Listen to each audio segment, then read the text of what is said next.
Hari, seorang siswi bernama Aurelia bersama temannya pergi ke pusat perbelanjaan. Aurelia sedang mencari-cari pakaian yang selama ini ia cari. Akhirnya, Aurelia menemukan pakaian yang dia inginkan di salah satu toko fashion terkenal. Lalu, ia berjalan ke kasir dengan maksud untuk membeli pakaian tersebut. Namun, ternyata uang Aurelia tidak cukup untuk membayar pakaian tersebut. Sehingga dia pulang dengan wajah yang cemberut. Lalu Aurelia dan temannya pulang bersama. Sesampainya di rumah, Aurelia menabung di rumah untuk membeli pakaian tersebut. Selang 1 bulan kemudian, setelah uang Aurelia dan temannya terkumpul, Aurelia mendatangi toko fashion tersebut dan bertanya kepada kasir. Halo kak, baju yang model kemarin masih ada atau enggak ya kak? Halo mbak, untuk pakaian yang model itu sudah ditarik kembali oleh produsen mbak. Lalu mereka pulang. Aurelia berpikir, kenapa semua pakaian tersebut ditarik ya? Padahal semuanya belum terjual. Saat di sekolah, Aurelia berjalan menuju kelas. Lalu saat pembelajaran dimulai, guru kimia menerangkan secara umum mengenai materi pembelajaran, yaitu materi kimia hijau. Halo murid-murid sekalian, hari ini kita akan membahas materi tentang kimia hijau. Baik, Bu. Nah, sebelum itu, mari perhatikan media pembelajaran yang saya tayangkan.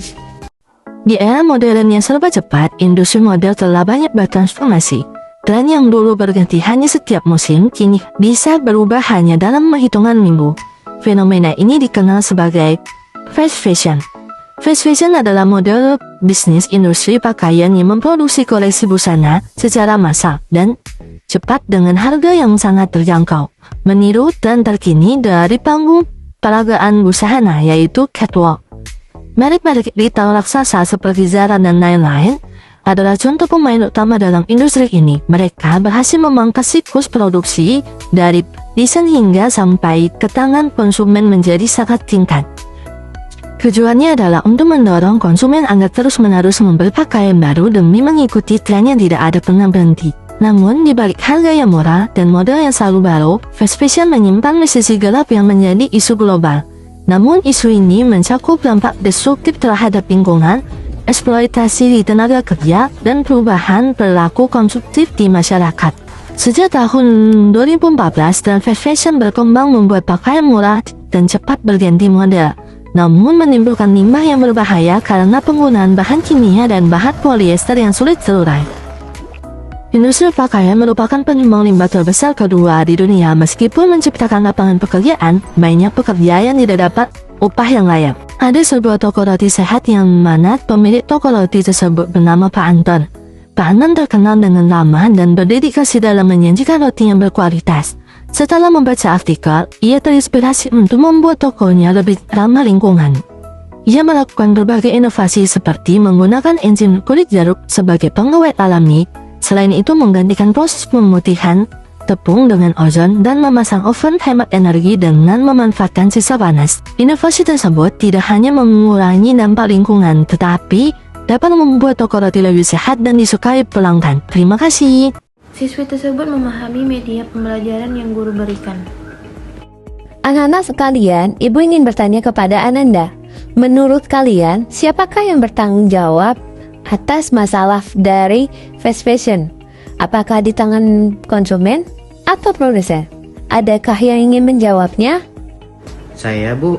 Menurut saya, yang bertanggung jawab atas masalah fast fashion itu adalah konsumen. Karena konsumen yang mendorong produksi pakaian meningkat karena banyaknya ragam fashion yang ada pada masa ini. Tidak setuju. Produsenlah yang menciptakan sistemnya, yang mana mereka sendiri yang memilih bahan pakaiannya, yaitu seperti polimer, yang mana berbasis minyak bumi dan menggunakan pewarnaan yang berbahaya dikarenakan lebih murah dan konsumen cuma punya pilihan yang terbatas. Iya, menurut kalian bagusan mana sih?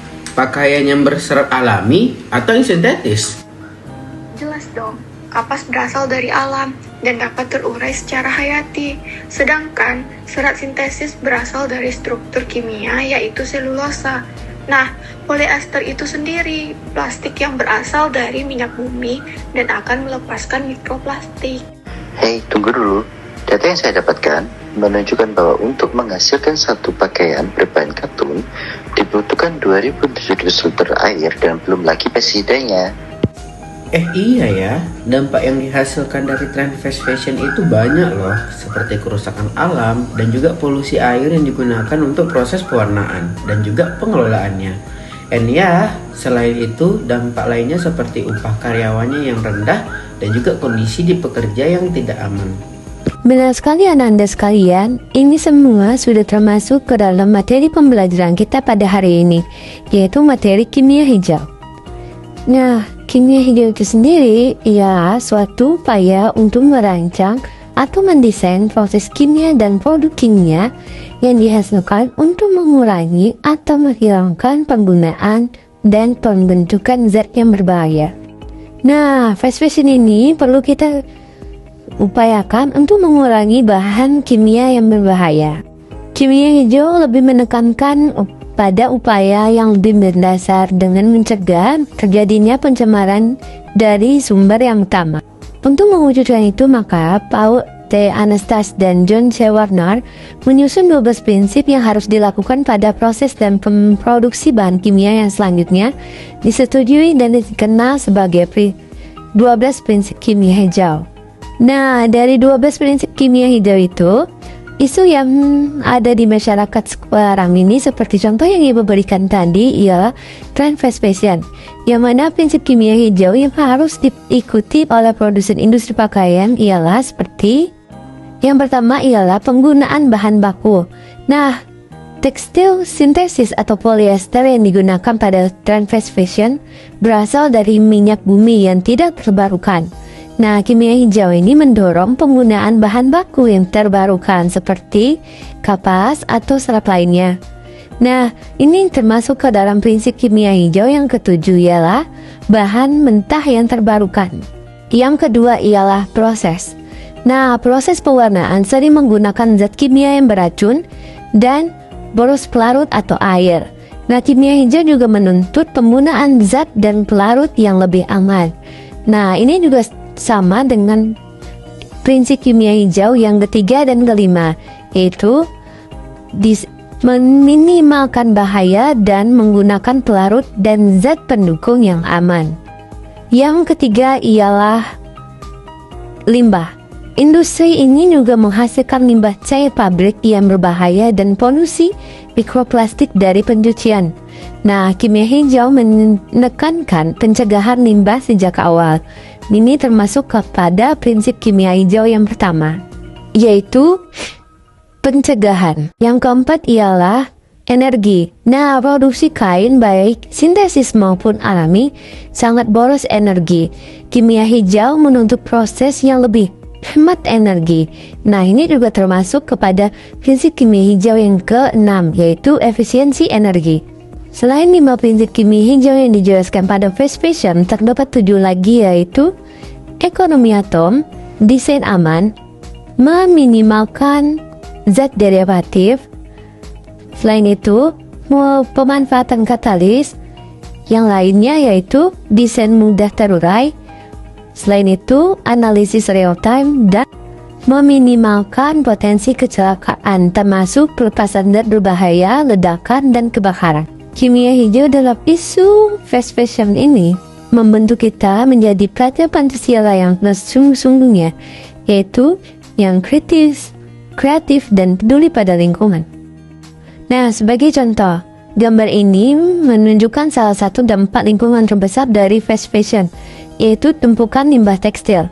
Nah, prinsip kimia hijau manakah yang paling relevan untuk mengatasi masalah dari akar ini? A. Penggunaan pelarut yang aman. B. Desain untuk degradasi. C.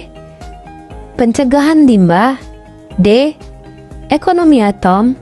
Jawabannya ialah C. Pencegahan limbah. Nah, prinsip ini juga menekankan perancangan proses untuk meminimalkan limbah sejak awal daripada mengobati atau membersihkan nanti.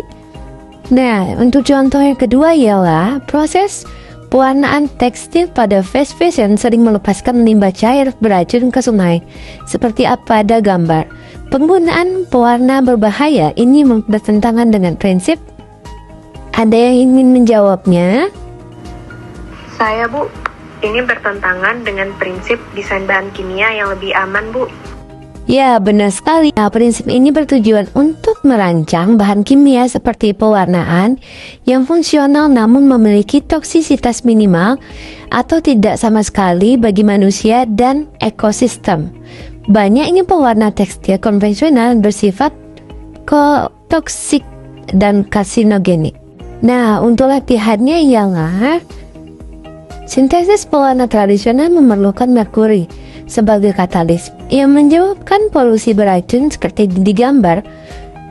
Rute baru menyebabkan katalis besi yang tidak beracun. Nah, prinsip apa yang paling tepat untuk menggambarkan inovasi pada gambar ini? Pertanyaan yang kedua ialah, sebuah pabrik mengganti pelarut toluena yang memiliki simbol bahaya seperti mudah terbakar, beracun dengan pelarut yang lebih stabil dan tidak mudah terbakar. Nah, prinsip apa yang diutamakan di sini? Nah, untuk pertanyaan terakhir ialah, gambar mikroskopis ini menunjukkan serat mikroplastik.